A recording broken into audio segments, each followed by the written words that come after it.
Bismillahirrahmanirrahim. Assalamualaikum warahmatullahi wabarakatuh. Waalaikumsalam warahmatullahi wabarakatuh. Yang saya hormati Ibu Kepala Sekolah SLB Rahmah Dewi Kabupaten Sumedang. Yang saya hormati dan yang saya banggakan Ibu-ibu guru SLB Rahmah Dewi Kabupaten Sumedang. Alhamdulillah pada kesempatan kali ini kita dapat berkumpul kembali dalam keadaan sehat walafiat. Mohon maaf sebelumnya Bapak Ibu mengganggu waktunya sebentar karena hari ini saya akan melaksanakan desiminasi. Desiminasi itu merupakan salah satu tugas dari pendidikan calon guru penggerak angkatan 10 bersama saya Lia Yulianti SPD dari SLB Rahmah Dewi Kabupaten Sumedang. Izin Bapak Ibu sebelum memulai kegiatan, boleh saya menyampaikan pantun terlebih dahulu? Boleh. Bilang cakep ya ibu-ibu semuanya. Siap. Donat kemarin terasa basi. Cakep. Hilang semua nutrisi. Cakep. Beri waktu saya presentasi. Cakep. Mohon dengarkan walau frustasi.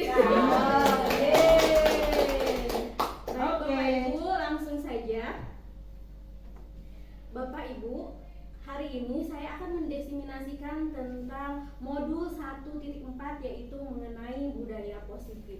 Mungkin sebelumnya Bapak Ibu semua di sini pernah mendengar apa itu budaya positif. Tetapi sebelumnya saya ingin melakukan dulu permainan, boleh izin Ibu semuanya? Boleh. Semuanya kita kepalkan tangan.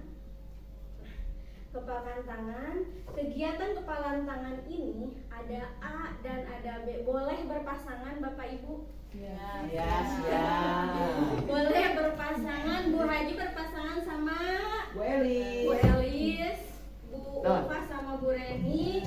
Oke. Siap. Baik Bapak Ibu, sekarang kita memiliki permainan. Coba tuliskan sesuatu barang mau apa saja yang dianggap Ibu sangat berharga. Ya tadi ya Bu Reni, Bu Haji sama Bu Yuli. Boleh tuliskan sesuatu yang menurut Ibu sangat berharga. Sudah. Nah sebaliknya lawan dari Ibu silahkan mencoba merayu, membujuk, atau mengancam, atau menghardik sekalipun boleh asalkan kepalan tangannya itu bisa terbuka. Boleh dimulai dari sekarang. Ini tuh kuncinya. Udah terkunci. Boleh yang kuncinya. Kuncinya udah diancam. Ini rahasia loh. Dikit aja. Nggak boleh dong. Tidak boleh dong.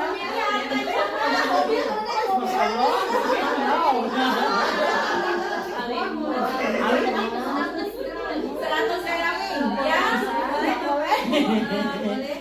Sudah selesai. Apakah kepalan tangannya dibuka? Tidak ya? Tidak. Bu Reni dibuka, Bu Haji dibuka, masih tertutup rapat. Bu Yuli. Padahal itu cuma kepalan tangan aja ya? Iya. Saya mau bertanya kenapa Bu Yuli kok tidak memberikan kepalan tangan tersebut kepada Bu Hesti? Iya, tadi kan Ibu minta saya untuk menuliskan sesuatu yang berharga dalam hidup saya. Di sini saya menuliskan anak. Saya juga jadi ikut. Gitu. Ibu Hesti mengancam saya di antasnya liga mengancam ya Bu Hesti. Tentu saja saya tidak akan memberikannya. Kemudian tadi Bu Hesti juga memberikan hadiah kepada saya, katanya diganti sama Mas makanan 100 gram gitu, dan tetap saya tidak akan memberikan karena bagi saya anak adalah Masya Allah sekali kalau kita sudah menyangkutkan sesuatu dengan anak, kita itu ya ujung-ujungnya pasti bersedih ya Bapak Ibu. Tapi bersedih di sini bukan karena kita cengeng, tapi kita itu tidak mau kehilangan sesuatu yang amat sangat berharga bagi kita. Terima kasih. Nah, dari contoh kasus Bu Yuli, kenapa Bu Yuli tidak mau melepaskan sesuatu yang sangat berharga itu? Karena posisi kontrol yang bisa mengontrol diri seseorang untuk melepaskan, bahkan mempertahankan sesuatu yang berharga itu adalah dirinya sendiri, bukan orang lain. Bukan Bu Hesti, tadi udah ada ancaman, udah ada rayuan gombal mau dikasih emas, tidak. Nah, jadi posisi kontrol yang bisa mengontrol diri kita, yang bisa mengontrol itu adalah diri kita sendiri. Terima kasih buat semuanya. Selanjutnya, Bapak Ibu, kalau dikaitkan dengan ilusi kontrol, ilusi dari tadi itu menggambarkan bahwa ilusi guru mengontrol murid. Yang kedua, ilusi bahwa kritik dan membuat orang merasa bersalah dapat menguatkan karakter. Contohnya tadi dikritik, bahkan diancam sekalipun, dia kekeh pada pendirian tidak melepaskan sesuatu yang ada di kepala tangannya tersebut. Kemudian ilusi bahwa semua penguatan positif, efektif, dan bermanfaat. Kemudian ilusi bahwa orang dewasa memiliki hak memaksa. Contohnya tadi dari Bu Hesti sekuat tenaga memaksa Ibu Yuli, tapi karena posisi kontrolnya tetap ada pada diri Bu Yuli, sesuatu yang berharga itu tidak bisa diberikan kepada siapapun. Selanjutnya, nah, perubahan paradigma adanya stimulus respon atau teori kontrol. Bisakah kita mengontrol seseorang? Bisa kita mengontrol seseorang, Bapak Ibu? Tidak. Nah, jawabannya yaitu berkaitan dengan stimulus respon dan teori kontrol. Stimulus respon yaitu yang pertama, kita mencoba mengubah orang agar berpandangan sama dengan kita. Tetapi teori kontrolnya, kita berusaha memahami pandangan orang lain tentang dunia. Yang kedua, perilaku buruk dilihat sebagai suatu kesalahan. Tetapi teori kontrolnya, semua perilaku memiliki tujuan. Kemudian orang lain bisa mengontrol saya. Teori kontrol mengatakan bahwa hanya Anda yang bisa mengontrol diri Anda sendiri, bukan orang lain. Kemudian saya bisa mengontrol orang lain. Tetapi kata Bu Yuli, maaf, Anda tidak bisa mengontrol orang lain. Kemudian pemaksaan ada pada saat bujukan gagal. Kemudian teori kontrol mengatakan bahwa kolaborasi dan kesepakatan menciptakan pilihan-pilihan baru. Dan yang terakhir, model berpikir menang atau kalah. Tetapi teori kontrol mengatakan bahwa model berpikir menang-menang. Nah, jadi teori kontrol yang tadi telah disimulasikan oleh semuanya berarti termasuk kepada teori kontrol, bukan stimulus respon. Selanjutnya, nah sekarang sebelumnya mungkin Bapak Ibu semua di sini pernah mendengar apa itu budaya positif. Kemudian contoh penerapan positif yang kita contohkan di lingkungan sekolah. Boleh izin ibu-ibu semuanya mengemukakan pendapatnya apa itu budaya positif? Boleh? Jadi kalau menurut saya gitu ya Bu, budaya positif itu adalah sebuah nilai atau kebiasaan-kebiasaan yang dilakukan untuk menerapkan nilai-nilai positif kepada anak, di mana nantinya itu bisa membudaya gitu ke depannya. Jadi si anak itu nanti diharapkan bisa memiliki perilaku-perilaku yang positif. Nah, keren sekali Bu. Boleh dari ibu yang lain mungkin contohnya budaya positif yang diterapkan di lingkungan sekolah saja Bapak Ibu? Banyak ya. Contohnya Bu, kita menyambut peserta didik kita dengan senyum, salam, sapa, sopan santun, itu juga termasuk. Kemudian contohnya memulai pembelajaran, memulai dan mengakhiri pembelajaran dengan berdoa. Kemudian saling tegur sapa.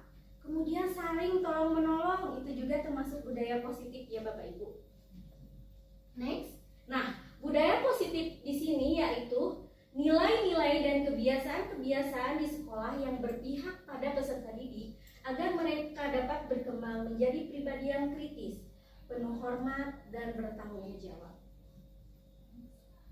Nah, di sini juga ada perubahan paradigma. Untuk membangun budaya yang positif, sekolah perlu menyediakan lingkungan yang positif. Nah, sebelum anak-anak peserta didik kita melakukan ada kebiasaan positif, jadi harus dimulai dulu dari kita, dari lingkungan sekolah sekitarnya.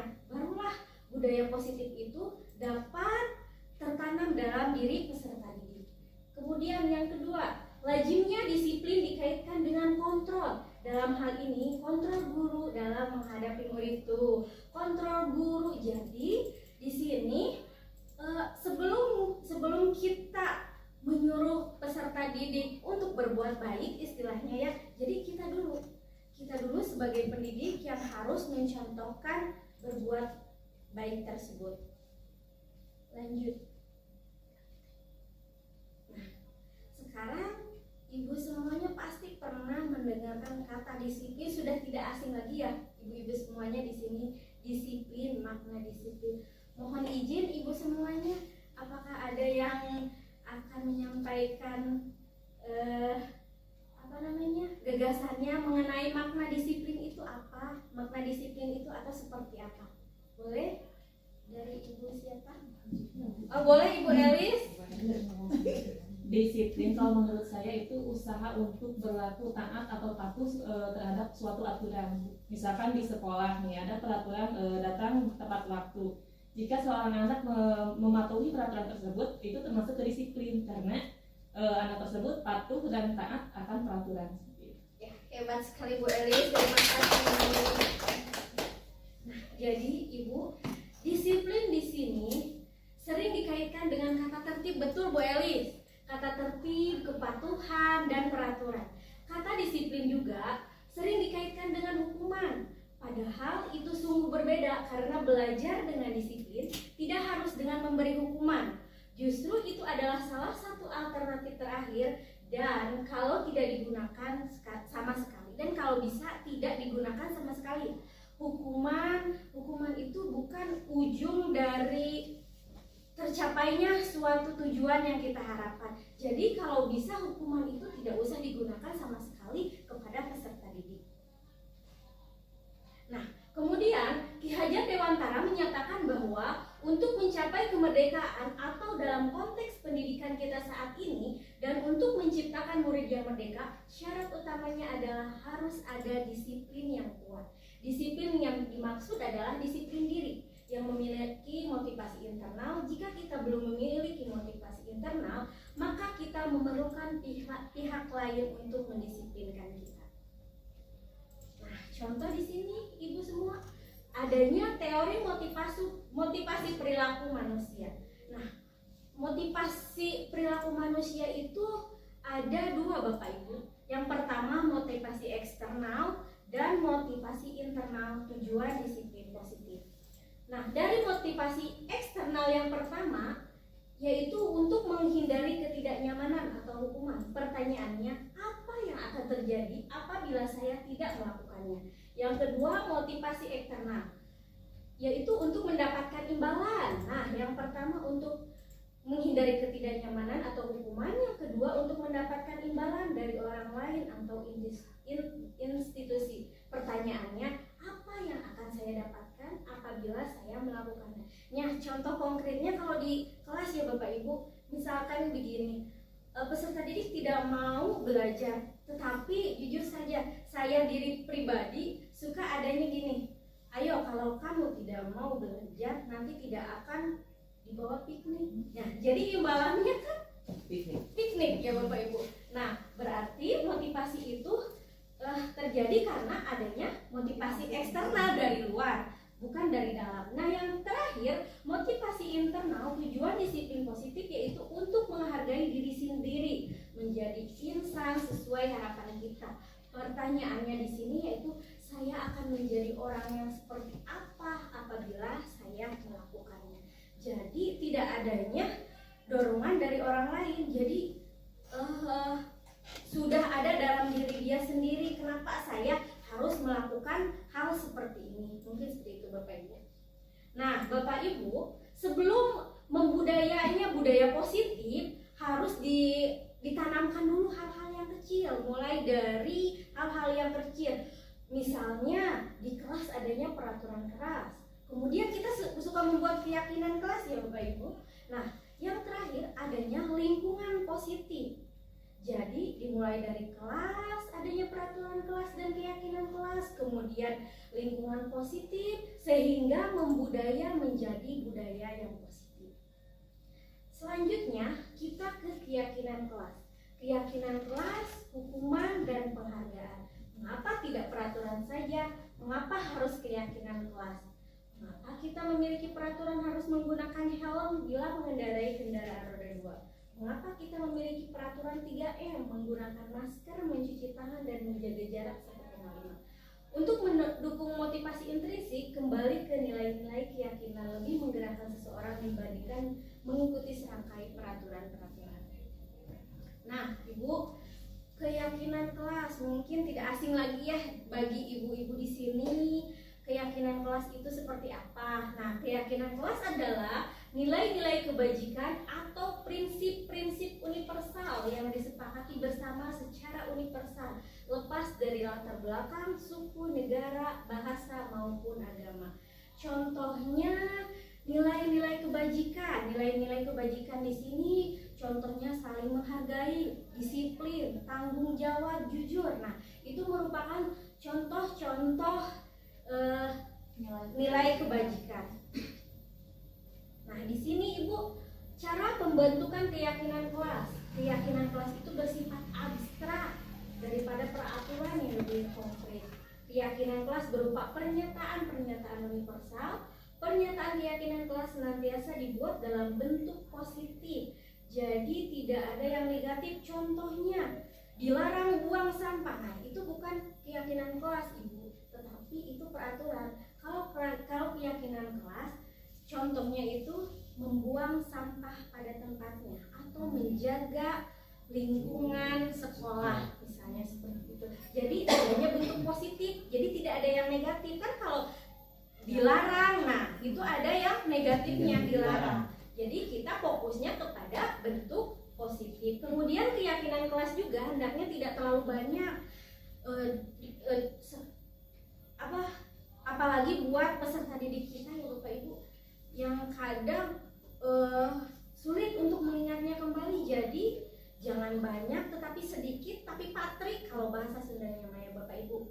Nah, kemudian semua warga kelas sebaiknya ikut berkontribusi dalam membuat kegiatan kelas lewat curah pendapat. Nah, di sini posisi guru ini bukan untuk menentukan keyakinan kelas yang akan disepakati, tetapi guru di sini hanya memfasilitasi peserta didik dalam membuat keyakinan kelas.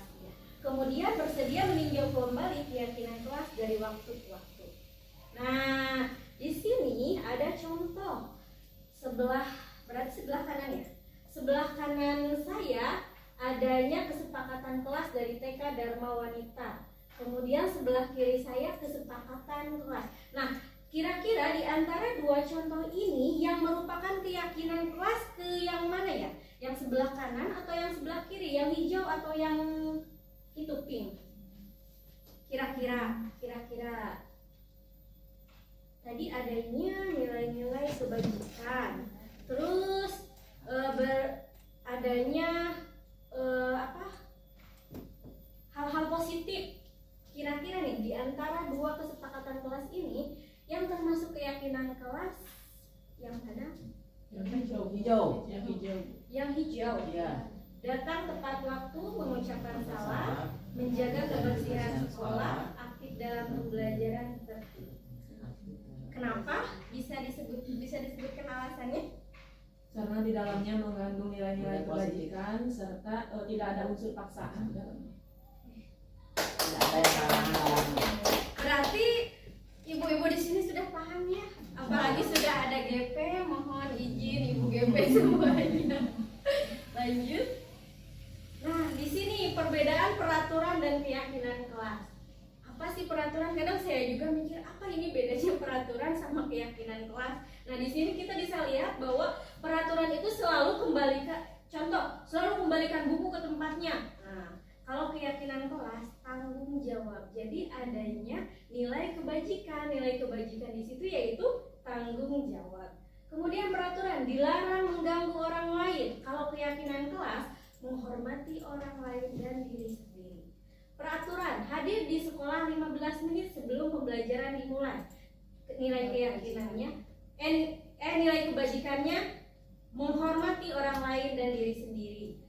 Peraturan, hadir di sekolah 15 menit sebelum pembelajaran dimulai. Nilai kebajikannya yaitu menghormati orang lain, komitmen pada tujuan.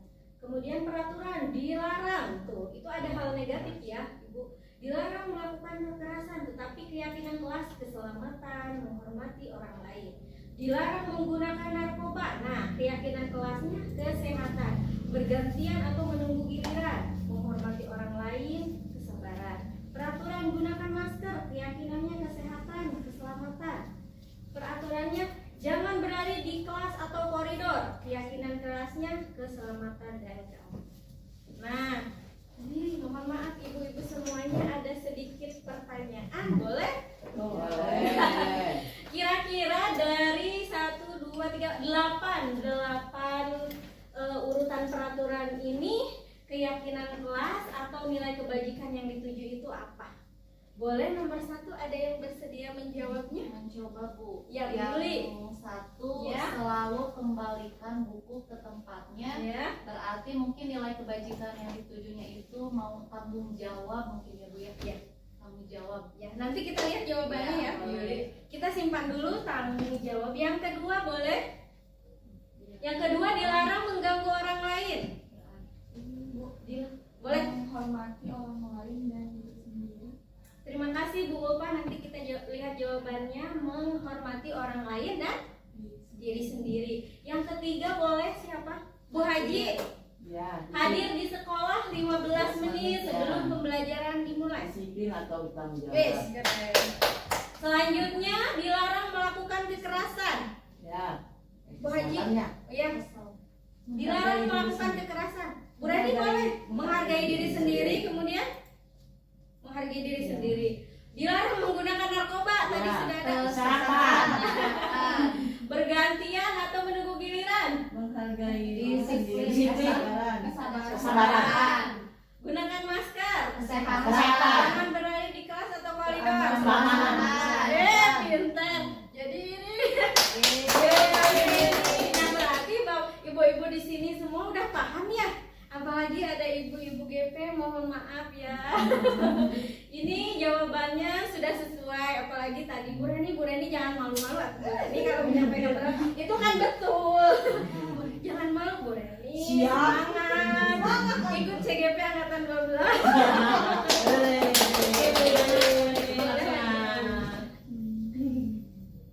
Nah,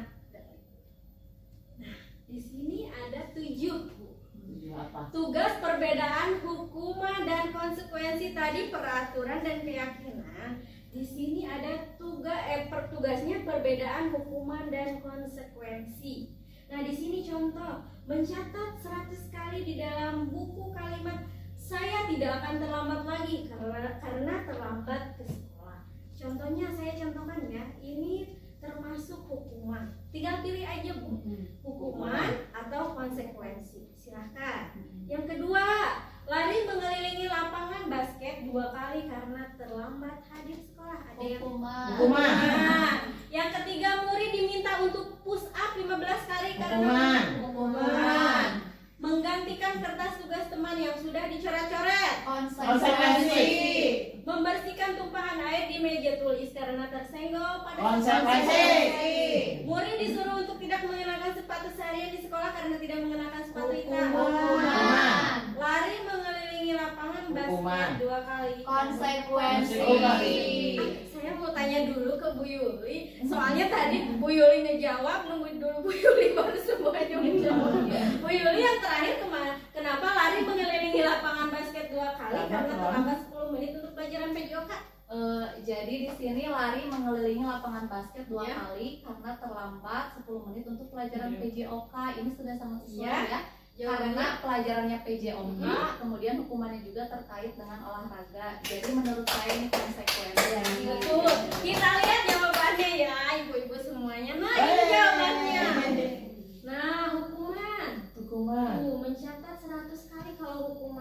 berarti adanya fisik fisik atau verbal ya Bu ya. Nah, hukuman itu adanya unsur hukuman fisik atau verbal. Misalkan gini Bu, saya contohnya di kelas jujur aja ke Nejar kan nggak mau bersuka malas kalau belajar. Nejar, kalau kamu nggak mau belajar, ibu telepon ibu kamu. Nah, jujur saja itu termasuk hukuman, tapi hukumannya secara verbal. Yang kedua lari mengelilingi, ini udah jelas ya, lari mengelilingi lapangan basket 2 kali. Nah, ini ada hukuman secara apa Ibu? Fisik. Kemudian diminta untuk push up fisik. Menggantikan kertas tugas. Nah, ini termasuk konsekuensi. Nah, ini seperti ini Bapak Ibu semuanya jawabannya. Lanjut. Nah, sekarang kita masuk ke kebutuhan dasar manusia. Kebutuhan dasar manusia itu diantaranya ada kebutuhan penguasaan, kebebasan, kesenangan, cinta kasih, dan diterima. Ibu-ibu di sini kalau misalkan kebutuhan dasar manusia terpenuhi, bisa kebutuhan kalau sudah terpenuhi jadi bisa mengurangi hal-hal yang negatif. Tuh, lanjut. Nah, contoh Ibu Ani, guru kelas 5 di SD Pelita Hati sedang bingung menghadapi ulas salah satu murid di kelasnya, Agus. Beberapa anak telah datang dan mengeluhkan Agus yang seringkali meminta bekal makan siang mereka dengan paksa. Jika Anda menghadapi situasi seperti Ibu Ani, apa yang akan Anda lakukan? Menurut Anda, kira-kira apa alasan Agus melakukan hal itu? Nah, yang pertama itu apa Ibu? Agus itu suka meminta makan siang. Nah, menurut ibu-ibu di sini apa yang akan ibu-ibu lakukan untuk mengatasi masalah ini? Menurut Anda kira-kira apa alasan Agus melakukan hal itu apa ya? Mas Agus lapar mungkin. Oh, lapar, di rumahnya tidak ada makanan, mungkin kesiangan ya? Iya, betul. Mamanya tidak memberi itu karena kesiangan bangunnya kali. Nah, dalam konsep penerapan disiplin positif, Ibu Ani sebaiknya mencari tahu alasan Agus melakukan tindakan tersebut agar mengetahui kebutuhan mana yang sedang berusaha dipenuhi Agus. Nah, yang pertama, apabila jawaban Agus karena ia lapar, betul Bu Haji? Hebat tadi. Karena ia lapar dan orang tuanya tidak membawakan bekal makanan siang, berarti kebutuhannya yaitu bertahan hidup. Kalau tidak makan berarti kelaparan. Nah, yang kedua, apabila jawaban Agus karena ia senang temannya jadi memperhatikan dia. Jadi Agus itu ingin diperhatikan mungkin ya, minta perhatian orang lain. Nah, berarti kebutuhannya adalah cinta dan kasih sayang. Apabila jawaban Agus adalah dia merasa hebat. Nah, cocok sekali dengan Agus kita ya.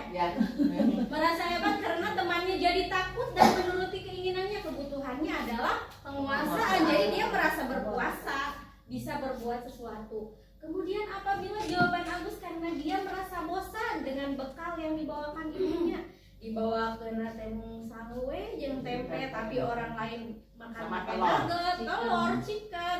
Nah, jadi kebutuhannya yaitu kebebasan, kebutuhan akan pilihan. Nah, yang terakhir, apabila jawaban Agus adalah karena iseng. Nah, dia bawa bekal, tapi iseng hayang ngaheureyan si Jujun misalkan. Jadi kebutuhan dasarnya yaitu adalah kesenangan. Tepuk tangan.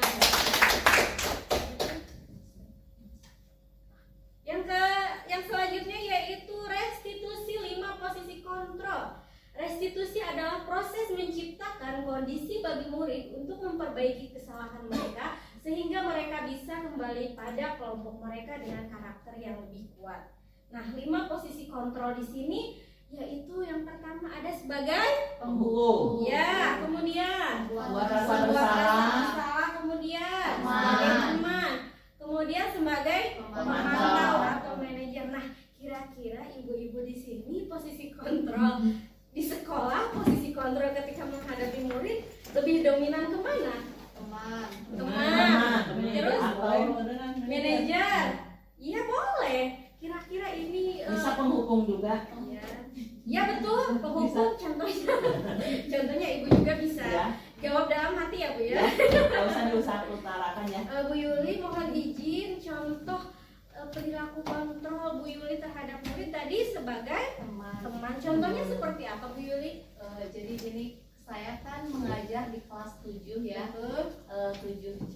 Ada salah satu murid saya yang setiap harinya itu tidak mengerjakan PR. Oh iya. Mungkin karena setiap kali misalnya Nova mana PR-nya? Oh lupa Bu. Nova mah lupaan wae. Jadi saya itu seolah-olah tidak anak itu tidak ada rasa jerah gitu. Opa mah teh ngerjakeun deui nya.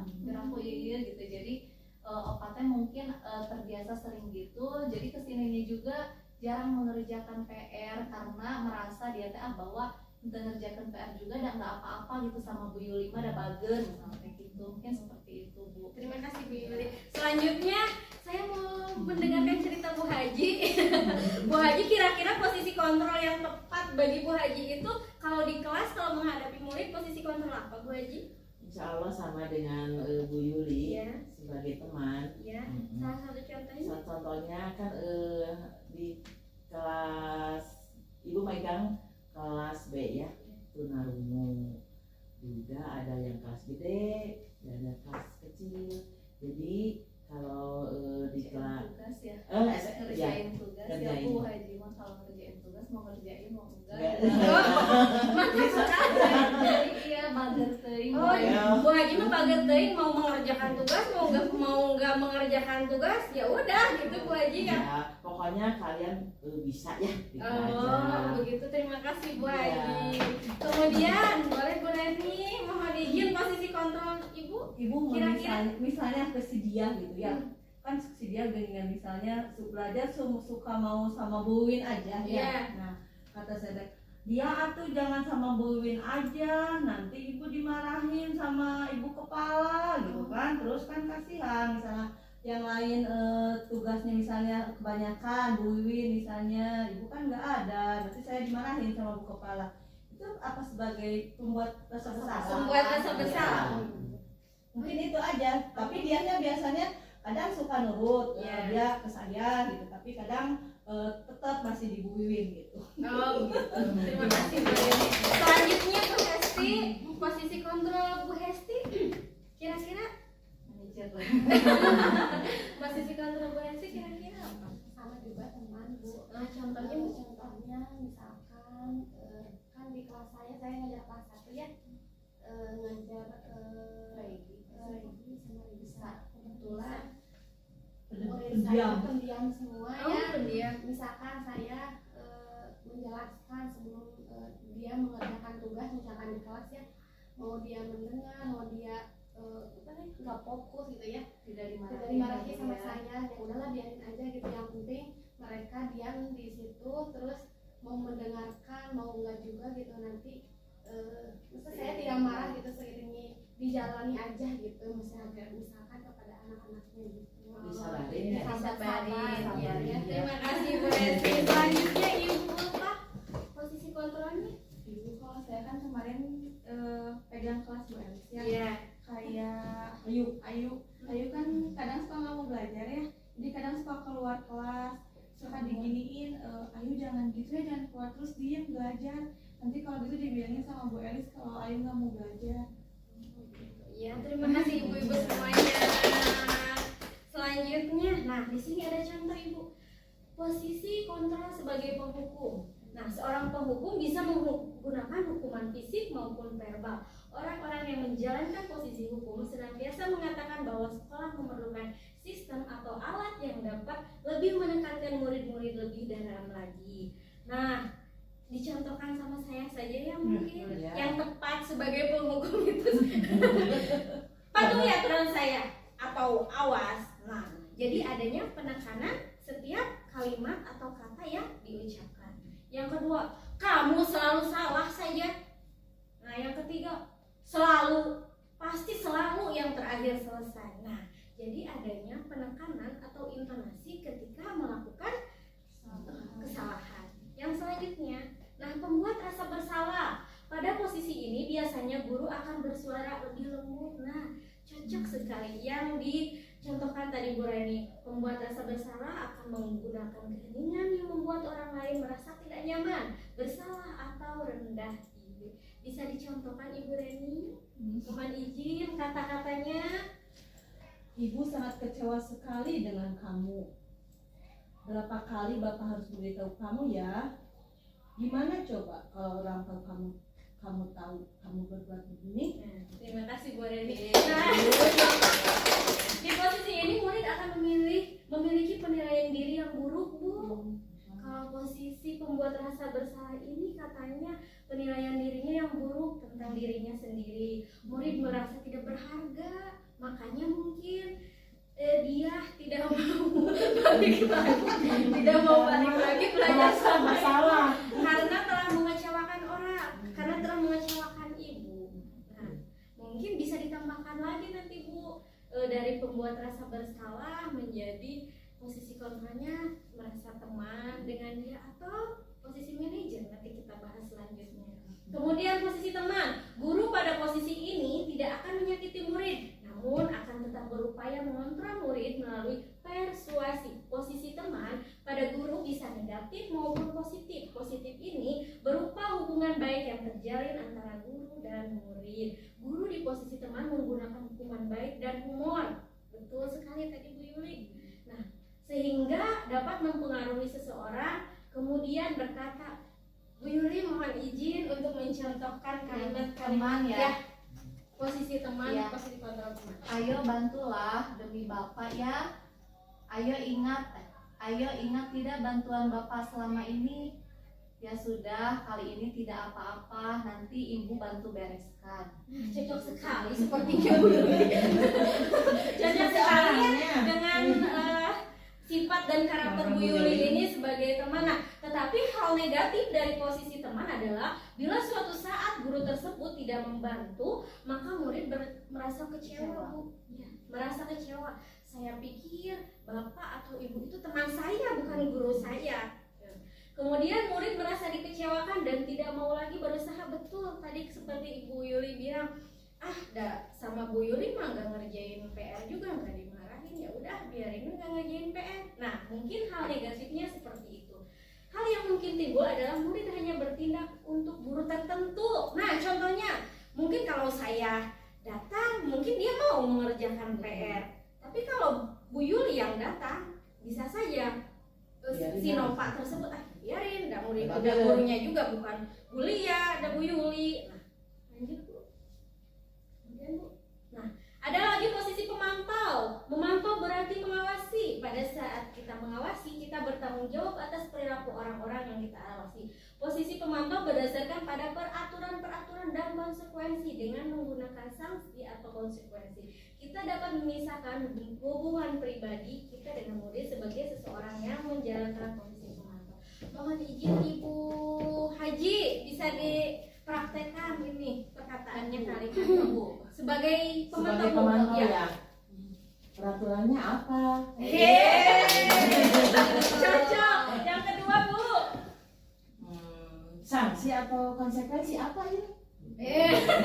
Cocok sekali Bu. Yang satu lagi. Apa yang keluar? Yang mana ya? Apa yang keluar? Oh, apa yang kamu telah lakukan? Sepertinya Bu Haji cocok jadi pemantau. Seorang pemantau sangat mengandalkan penghitungan. Nah, cocok sekali Bu Haji, Ya, suka hitung-hitungan. Iya, suka mencatat ya Bu. Ya, catat, Adanya Pak. data yang dapat digunakan sebagai bukti atas perilaku seseorang. Cocok sepertinya, soalnya Bu Haji mah tidak telat dari mencatat, mendokumentasikan ya Bu ya. Moto terus. Nah, kemudian posisi penata sendiri berawal dari teori stimulus respon yang menunjukkan tanggung jawab guru dalam mengontrol murid. Selanjutnya Bu. Nah, posisi manajer. Posisi terakhir manajer adalah posisi di mana guru berbuat sesuatu bersama dengan murid, mempersilahkan murid, mempertanggungjawabkan perilakunya, mendukung murid agar dapat menemukan solusi atas permasalahannya sendiri. Seorang manajer telah memiliki keterampilan di posisi teman, maupun pemantau. Dengan demikian bisa jadi di waktu-waktu tertentu kembali kepada kedua posisi tersebut bila diperlukan. Namun, bila kita menginginkan murid-murid murid kita menjadi manusia yang merdeka, mandiri dan tanggung jawab, maka kita perlu mengacu pada restitusi yang dapat menjadikan murid kita seorang manajer bagi dirinya sendiri. Mohon izin bisa dicontohkan Ibu Hesti. Apa yang kita yakini, apakah kamu meyakininya? Jika kamu meyakininya, apakah kamu bersedia memperbaikinya? Jika kamu memperbaiki ini, hal ini menunjukkan apa tentang dirimu? Apa rencana kamu untuk memperbaiki hal ini? Jadi kalau dilihat dari pemaparan ini, ya posisi yang idealnya ada pada diri kita sebagai pendidik, yaitu posisi apa Ibu? Manajer. Tetapi manajer. ya walaupun sulit, perubahan itu pasti ada dan harus ada, yaitu untuk memperbaiki ke arah yang lebih baik lagi. Mari kita sama-sama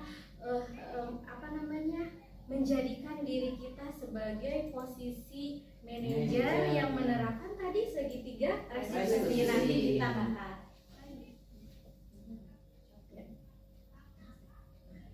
Di sini di sebelah kanan yaitu ada pernyataan-pernyataan, sebelah kiri ada siapa yang mengatakan. Nah, dari contoh tadi kita dapat disimpulkan bahwa perkataan ini cocoknya kepada yang mana, yang penghukum, posisi penghukum, teman, pemantau, manajer, atau satu lagi pembuat rasa bersalah.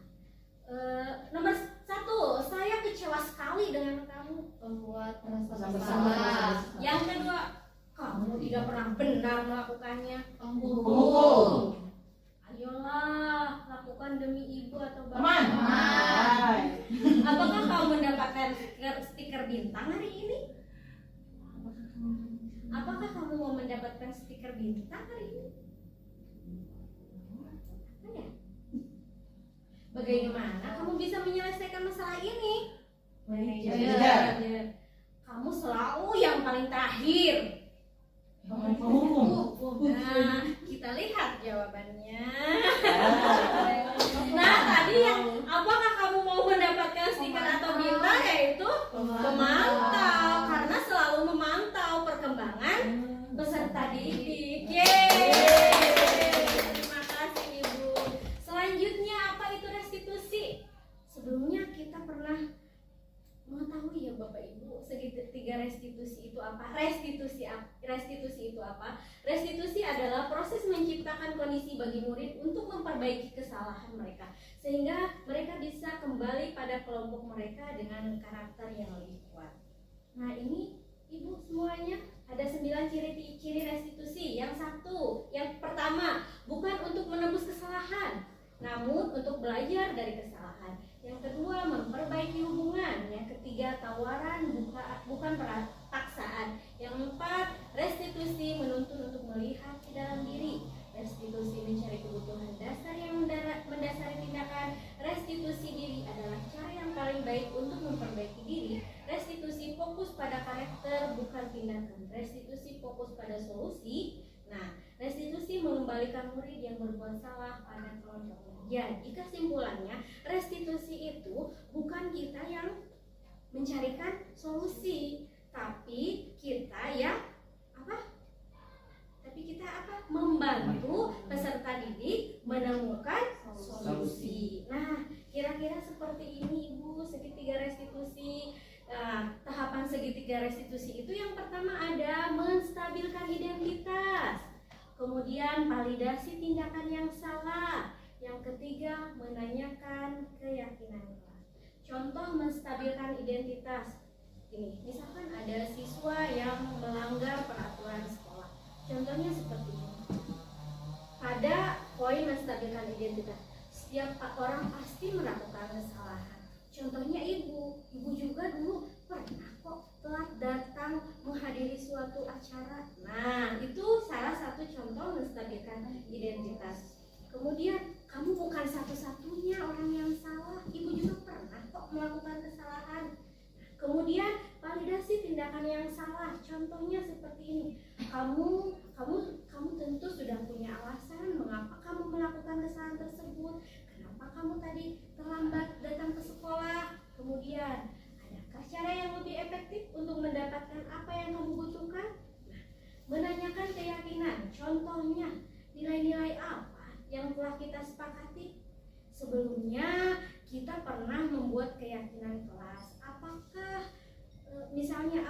Andrian masih ingat akan keyakinan kelas yang sudah kita buat sebelumnya? Nah, itu termasuk ke menanyakan keyakinan. Lanjut. Nah, di sini proses segitiga restitusi didasarkan pada teori kontrol. Nah, tadi menstabilkan identitas, teori kontrolnya kita semua akan melakukan hal yang terbaik yang bisa kita lakukan. Yang kedua, langkah tindakan yang salah. Semua perilaku memiliki alasan. Menanyakan keyakinan kelas, kita semua memiliki motivasi. Nah, mungkin sekian Ibu yang dapat saya sampaikan. Mohon maaf.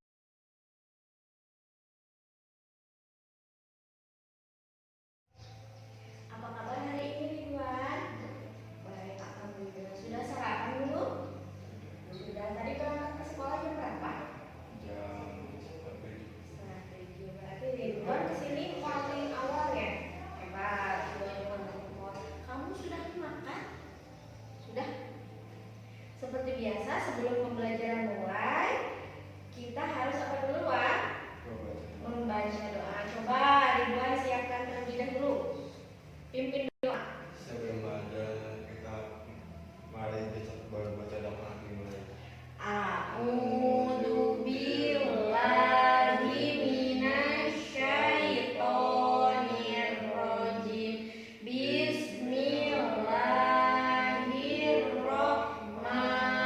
Bismillahirrahmanirrahim.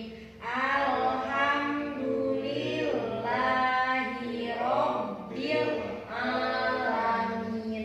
Ar-Rahmanirrahim. Maliki yaumiddin. Iyyaka na'budu wa iyyaka nasta'in. Ihdinas siratal mustaqim. Siratal ladzina an'amta 'alaihim ghairil maghdubi 'alaihim waladdallin. Amin. Rabbi zidni ilma warzuqni fahma birahmatika ya arhamar rahimin. Baik, ada PR tidak?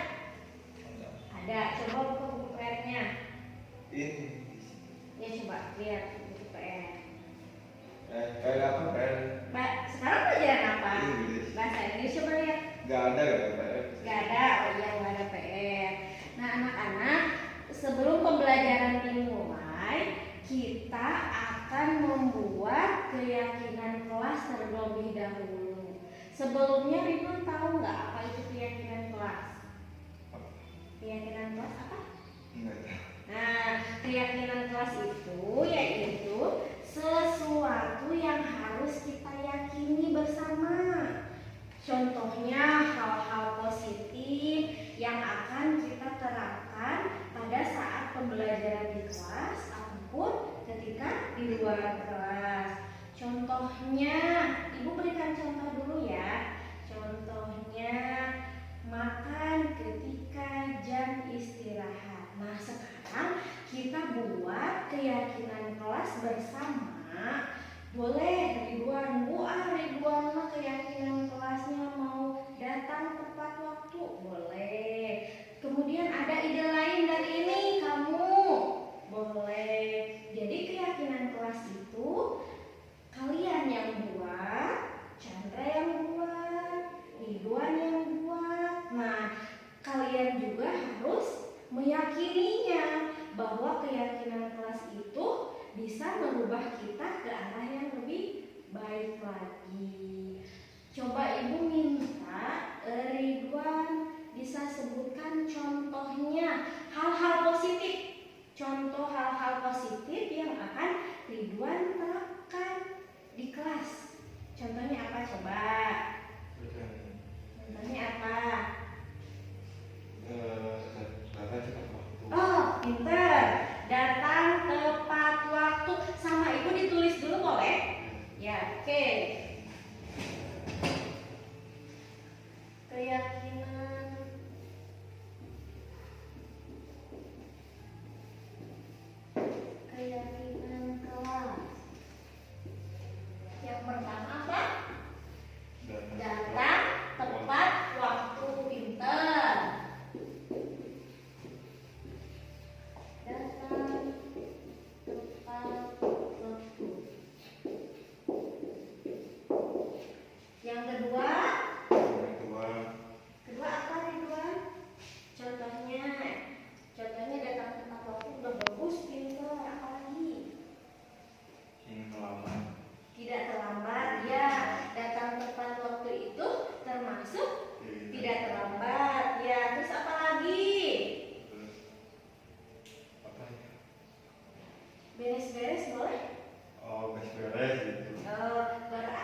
kebersihan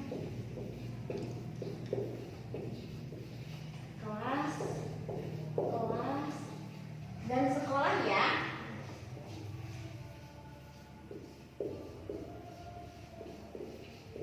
Nah, coba satu lagi aja, satu lagi apa ya? Yuk, menjaga kebersihan kelas sudah, datang tepat waktu sudah, terus apa lagi? Apa lagi ya? Kamu beres ya. Oke. Apa lagi kan? Sebelum belajar tadi apa? Berbaca doa. Nah, boleh membaca doa pinter. Berarti berdoa sebelum dan setelah ya. Berdoa sebelum dan setelah belajar.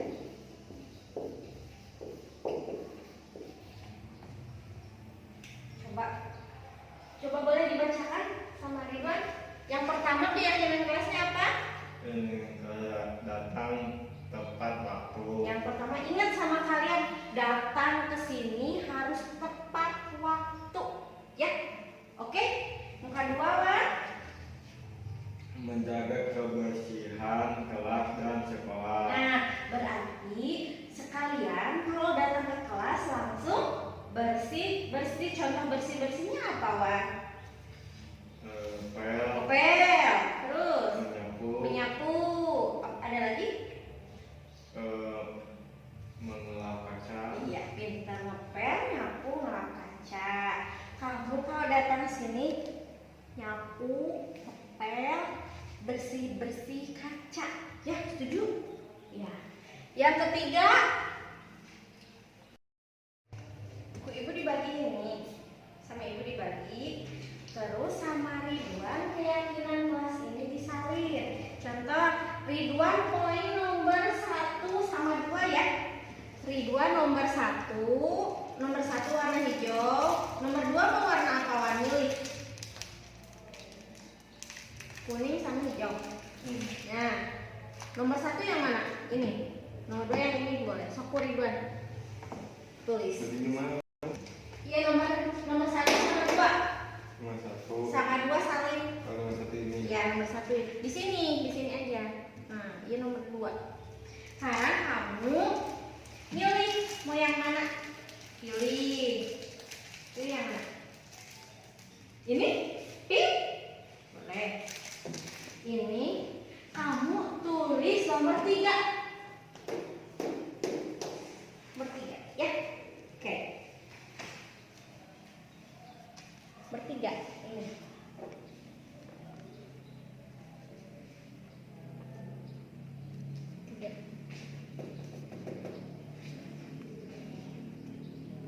Tiga. Bertiga.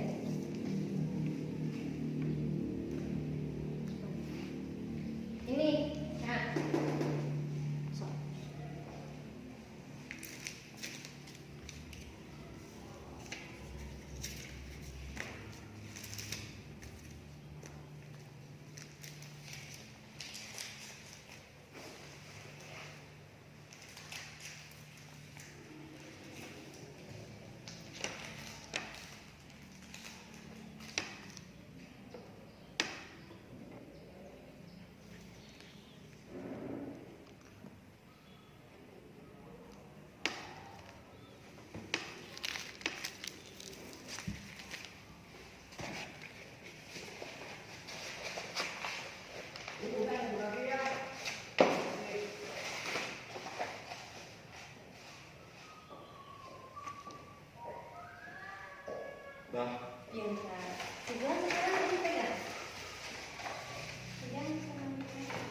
Kak, pegang.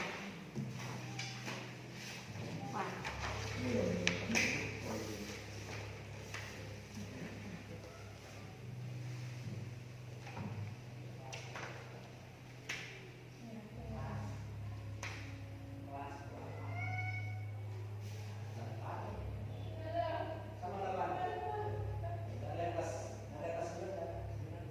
Ke bawah.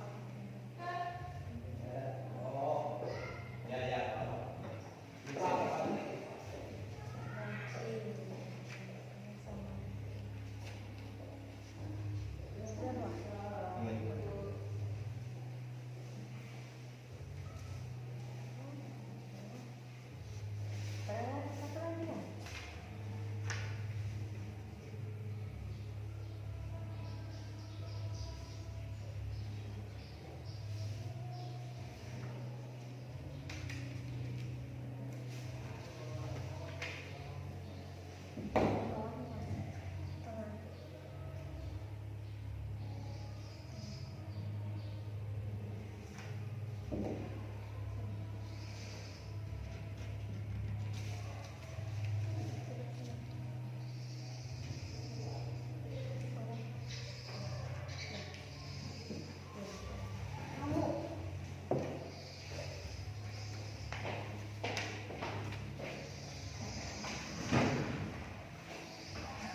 Sekarang sama Ridwan kasih judul ini, keyakinan kelas.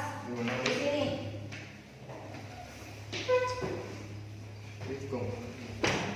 Nah, sing agung yang besar. Kedua.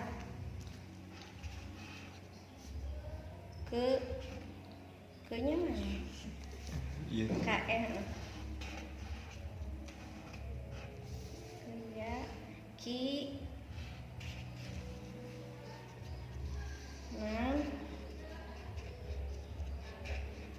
Kelas yang besar. Ridwan kelas berapa? Nah, Ridwan kelas berapa? 10. Nah, berarti di sini keyakinan kelas 10. 10 itu gimana sih? 1 sama 0. Bukan. Oh, Romawi. Oh, ini. X besar. Oke, cek. Makasih. Duduk duduk. Sebentar aku. Bentar. Nah, anak-anak, kalian kan sudah membuat keyakinan kelas ini, ya. Jadi, keyakinan kelas ini harus diapakan? Harus ditempel, betul. Harus ditempel di dinding. Kemudian harus apa juga? Harus dilaksanakan. Harus diterapkan dalam kegiatan sehari-hari, ya. Setuju? Setuju Ridwan? Jadi kita harus sama-sama, bukan Ridwan aja, bukan Chandra aja, tapi semuanya harus meyakini, harus menerapkan keyakinan kelas yang sudah kita buat. Setuju? Ya, oke.